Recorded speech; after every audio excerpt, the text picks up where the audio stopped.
Dober dan. Živijo. Pa dejva, konec šole je, pa dejva v šolstvu danes, ne? Oziroma vsak trenutek bo konec šolskega leta. Na političnem dnevnem redu je vroča točka, ne? Se pravi, v kolikšni meri naj država financira zasebno šolstvo, v kolikšni meri naj financira tiste programe, ki so javni programi, programi, ki so deklarirani strani države, v kolikšni meri naj pa financira tisti, kar je neobvezni prosti program, ki ga izvajajo po svoji želji zasebne šole. V koaliciji se malo lom, v državnem zboru se lom, iskrilo se bo. Ti si malo iskal argumentacijo, ki lahko stroka ponudi. Ja, v tej sobotni prilogi imamo intervju z doktorjem Zdenkom Kodeljo, ki je dober strokovnjak, časten, nevtralen in tako naprej z racionalnimi argumenti. Dolgoletni raziskovalec na Pedagoškem inštitutu. Tako, ja. In bova preiskala oziroma sva preiskala pač argumente za in proti. In moram reči, jaz sem bil relativno kar poznavalec tega, neke stvari me je pa kar malo začudili pa presenetili, ne? Ker dejansko gre zdaj za to, da je vladna koalicija se je odločila, da bo to uredila, predvsem pod vidikom, ki ga je, oziroma imperativom, ki ga je ustavnega sodišča, ki je naložilo, da je to treba rešiti. Se pravi, do zdaj so zasebne srednje šole, je država financirala v višini 85%. Ne? In to je doktor Kodelja zelo fajn razložil, namreč to, ne, da pač pritožniki, ne, so nastopili pač na ustavnem sodišču kot poglejte, kako so nas deprivirali, to se pravi, zakaj bi pa mi bili manj uredni, zakaj pa nam ne 100% dati, ne? Zakaj pa samo 85%. Ne? V resnici to ne drži, ne? Zaradi tega, ker država je 85% dala, hkrati je pa tudi zaseben program, ki ni javen, sofinancirala. Ne? To je ena stvar in zato zdaj v bistvu ti pritožniki so zdaj se ujeli v lastno zanko, ker če bi država rekla, v redu, bomo pa financirali 100%, ni problema, ampak vsega ostalega pa ne več. Spravi 100% javnega? Javnega, vse ostalo pa več ne financiramo, bi v skupnem seštevku dobili manj denarja, kot so ga prej dobili. Ne? In jaz osebno mislim, da bi bila to dobra rešitev. Ne? Zaradi tega, ker enkrat se mora ta norija nehati to izsiljevanje. Ampak, če greva na 85%, ne? Na Nizozemskem, pravi doktor Kodelja, ne, je država financira 100%, tako kot bo zdaj v Sloveniji. Ne? Ampak to iz tega sledi, da nima šola nobene avtonomije več, zaradi tega, ker potem država določa višino plač učiteljev, programe, kurikulum, skratka. Tudi v zasebnih šolah? Seveda, zaradi tega, ker država financira 100%. Ja. Se pravi, zasebne šole so zahtevale pač svojo svobodo in so jo dobile, recimo v Italiji leta 1948, ampak jim na misel ni prišlo, da bi terjali denar. Oni so hoteli samo svobodo, da lahko ustanovijo šolo. Čim pa država da javna sredstva, pa ta sredstva treba nadzirati in postavljati pogoje za to. Ne? Skratka, teh 85% ni bilo namenjeno zato, da bi nekoga zafrknili, ampak da bi pustili še tisto svobodo, ki jo zasebna pobuda rabi. Ne? To je bilo tisto. Zbrav, ni šlo za spor ali pa za spopad, ampak je šlo enostavno za konsens, ne? Za premislek o tem razmerju med svobodo pa med tem, kar ti država nalaga. Seveda, če pa nekdo misli, da lahko pobere 100% denarja, državi pa za to ne odgovarja, vendar gre za javni denar, potem se pa moti. Ne? Skratka, te dileme so zdaj obravnavane, so v obravnavi, ne?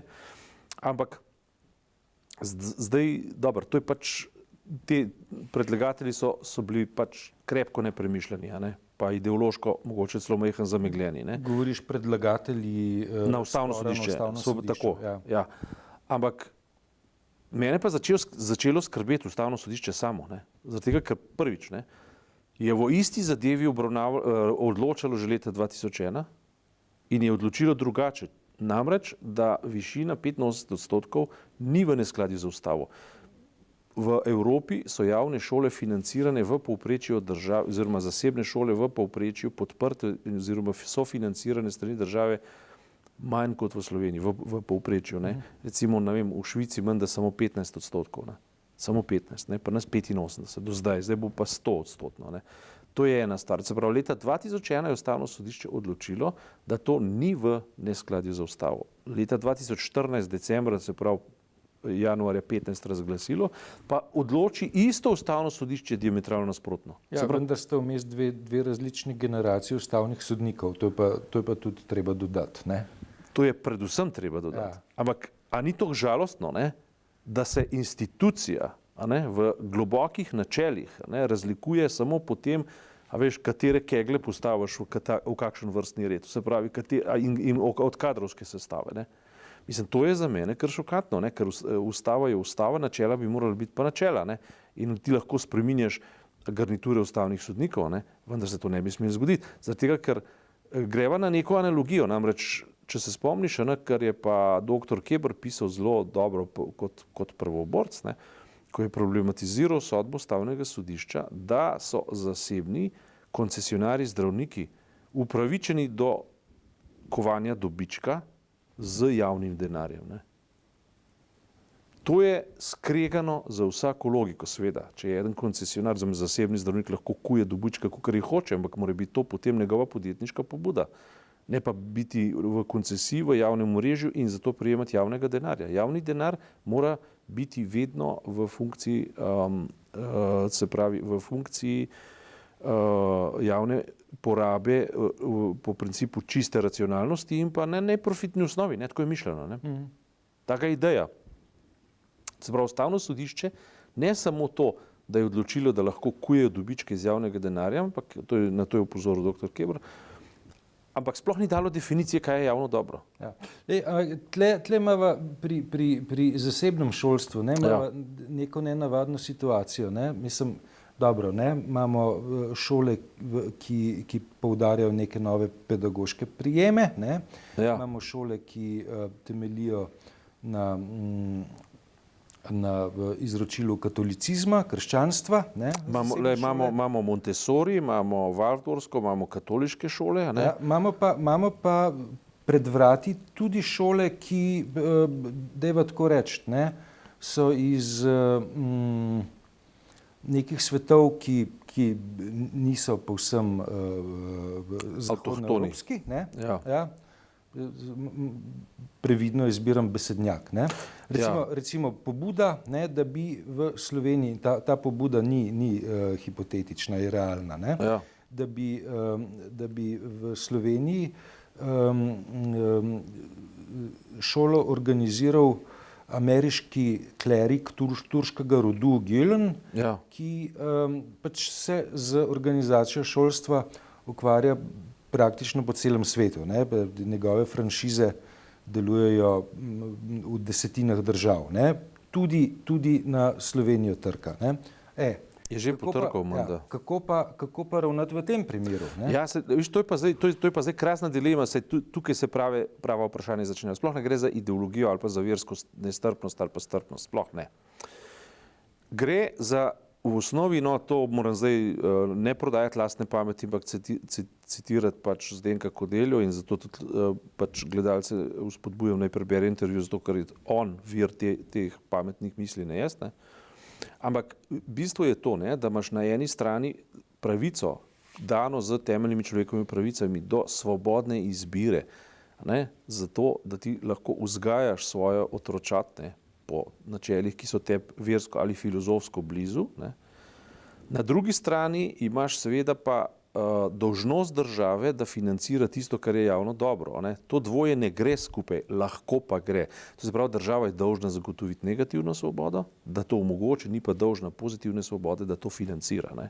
Lahko se pa to prekrije in pri nas se je prekrilo in zato je država dala 85%, ker se to je prekrilo. Ampak v prvi Janševi vladi, pravi Kodelja, ne, Zdenko, ne, je bilo pa ideja, da bi dvignili raven oziroma dvignili odstotek zasebnih šol na 6,5%. Ne. Zdaj si pa mi predstavljamo, recimo tako, kot si omenil, da potrka na vrata, pač taka pobuda recimo za ustanovitev muslimanskih šol, mimo grede jim je nasprotovala Turčija, če sem prav obveščen? Seveda, ne. Turčija, ne? Seveda, zaradi tega, ker je ta klerik v nasprotju z Erdoganom. Ne. Predvsem gre za to, ne, da turška oblast je prepričana, da gre za zelo subverzivno osebnost, ne, ja.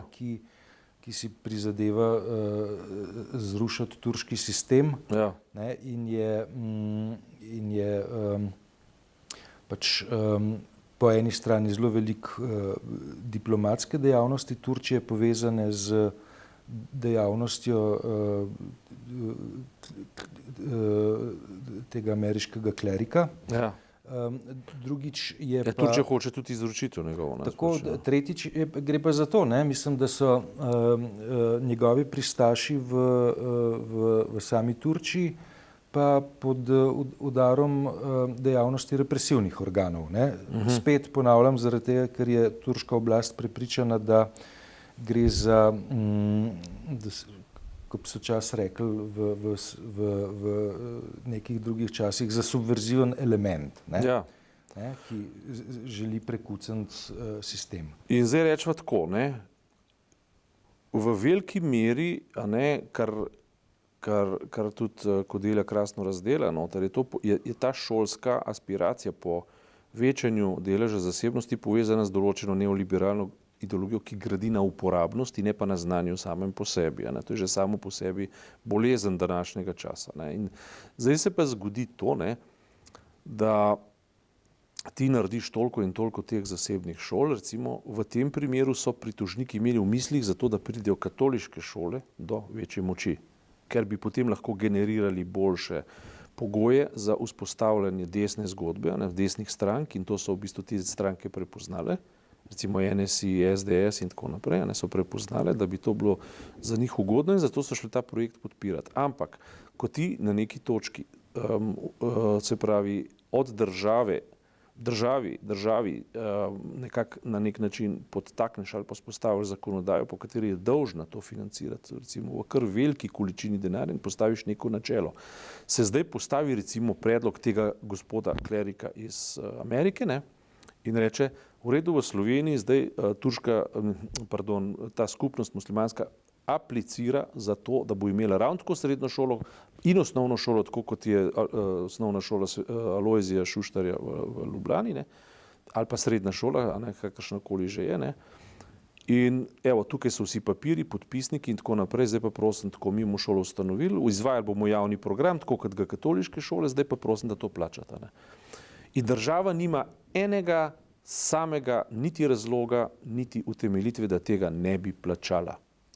Mislim, če bi se temu zoperstavljala, bi bila neustavna, obdolžena diskriminatornega ravnanja. In bi tudi diskriminatorno ravnala. Ne? Ja. Ampak o čem je finta? Potem, ne, ko bi se to zgodilo, bi se pa iz desne pojavile zanesljivo interpretacije, poglejte, zdaj pa ljudi tam učijo zato, da jih radikalizirajo in v bistvu mi sami, prvi bi bil Branko Grims, ne? Mi šolamo ljudmi zato, da nas bodo potem teroristično napadali. Ne? In to z javnim denarjem, to bi bila maksima in parola. Ne? In zdaj, če midva zdaj tem dvema skrajnostma, ne, dava alternativo, ki se ji pa reče javna šola, v kateri se v bistvu vrednostne matrice podrejajo skupni platformi družbenega sobivanja, pa vemo, v čem je vrednost javnega dobrega. Tam se lahko srečata kristjan, musliman, takega in drugačnega prepričanja, mesojedec in vegetarijanc, in to ni pomembno. Pomembno je to, da se srečuje na platformi neke socialne interakcije in pa vednosti znanja. Ne? In to je bila moderna ideja. Pač, ne? In spodjedanje, kako naj rečem, pač javnega dobrega, se ni zgodilo za pluralizacijo, ki rečejo, mi pa zahtevamo svobodo v imenu človekovih pravic, da organiziramo svojo šolo, ker so vsi rekli, ja, res je, ne? Vsak ima pravico se organizirati na podlagi svoje lastne svobode in vsi se moramo boriti za to. Začeli se je potem z denarjem, zdaj ste pa vi dolžni to plačati, ker mi participiramo pri javnem dobrem, ne, v smislu, saj smo koristni za družbo, ne, ki je pa naenkrat utilitaren vidik, a ne, koristnost postal kriterij, pa da je družba potem v nekem ravnovesju, a ne, kot pravi Kodelja Milton Friedman ideologija in tako, ne, potem smo pa tam, kjer pač smo, ne, in se zadeve začnejo zapletati. Ne. In isto je v javnem zdravstvu, isto je v vseh teh sistemih, no, in kot rečeno, ne, te debate, recimo, če to dela recimo Branko Grims, ne, si pač misliš svoje in točno veš, kakšna je njegova agenda. Vsakdo ve, pa vsak si svoje misli. Ne? Javno tega niti ne bomo rekli, ampak veš, koliko je ura. To je delanje politike. A razume stvari ali jih ne razume? Jaz mislim, da jih razume, ne? Ampak pač njegova odločitev je, da jih interpretira neskladno za resnico, rečemo tako. Ne? Ampak ustavno sodišče, ne, pa te napake nima pravice narediti. Ne. Ustavno sodišče mora pa opredeljevati javno dobro, opredeljevati mora najmanj, kar je, če že presodi, ne, da zasebna pobuda, recimo pri zdravnikih, oziroma dobički so upravičeni, potem mora dati pa definicijo meja tega. Ne. Tega pa ni storilo. Tega pa ni storilo. In res je tudi to, ne, da je v določenih primerih tudi ESČP, Evropsko sodišče za človekove pravice, v tem smislu ima take podobne odločitve, tudi mejne, neoliberalno nekako konotirane in tako naprej in tako nazaj, ne, kar nas pripelje seveda do bazičnih vzrokov za krizo Evropske unije, če mene vprašaš. Evropska unija je v krizi namreč natanko zato, ker je iz svojega koncepta začela izpuščati javni prostor in je neoliberalno ideologijo postavljala nad občana, oziroma nad državljana, oziroma nad človeka. Ne. In tle smo. In ta debata je nujno potrebna, še posebej, ker je več ni, ker je praktično izginila. Meni se prav fajn zdi, da bomo imeli to soboto to temo spet na tapeti in to malo bolj poglobljeno, da preiščemo Slovenijo, zato ker Slovenija pa v principu, ne, to smo se pa tudi midva tukaj že večkrat pogovarjala, ne, stoji ali pade na organizaciji socialnega prostora in pa na samozavesti, oziroma na zavesti, da mi kot kulturna bitja etnično pač konotirana, ne, ker pač